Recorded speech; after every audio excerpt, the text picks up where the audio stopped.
Район мәдәният йортында узган чарада Әтиләр берлеге Татарстан Республикасы иҗтимагый оешмасы рәисе урынбасары Әмир Мамин катнашты һәм Әтиләр берлеге иҗтимагый оешмасы эшчәнлеге белән таныштырды. Это мероприятие очень полезное.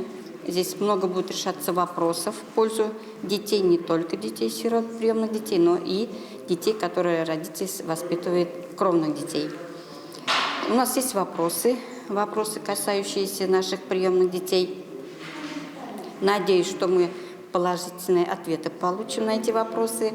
Менің де өзім балалар тәрбиелеймін, мен де бек балалар барып тәрбиелеп өстердім. Менің де ойлаймын, балалар шулай әтиләр белән, мәктәп эшчәнлекләре белән эшләү бик кирәкле дип уйлыйм. Аларның киңәшләре кирәк. Һәм инде без берлектә эшлибез.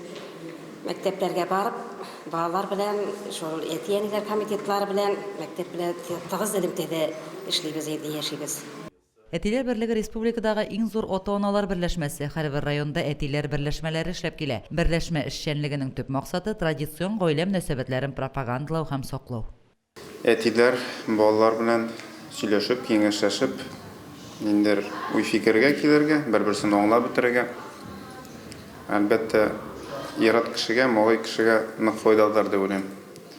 Чөнки кыз кешегә инде якынрактар әни кеше, әни белән күпчелек киңәшләсә, сөйләшә, үзләренең серләрен сөйләй, малай кешегә әтинең воспитаниесының кирәклеге күбрәктер дип уйлыйм. Бу әтиләр советының эшчәнлеген файдасын күрәм. Кызым белән постоянно уртага салып сөйләшәбез, общий язык безнең. Ул күпчелек миңа әтисенә мөрәҗәгать итә. Кыз бала булса да, без аның белән bütün проблемаларны хәл итәбез.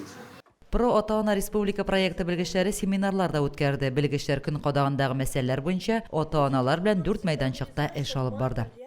Бүген бу әти-әниләр белән психологлар эшли. Психологларга әти-әниләр үзләрен борчыган сорауларны бирә алалар. Һәм психологларда әниләргә, әтиләргә мөмкин кадәр үзләренең киңәшләрен бирәләр.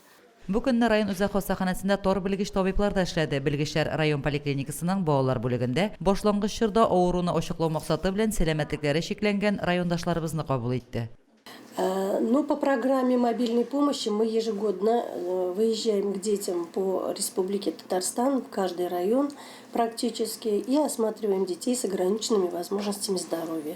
Сегодня мы приехали в Муслюмово. Наша мобильная бригада состоит из 2 докторов, дефектолог, психолог, логопед и врач функциональной диагностики, который проводит обследование детям.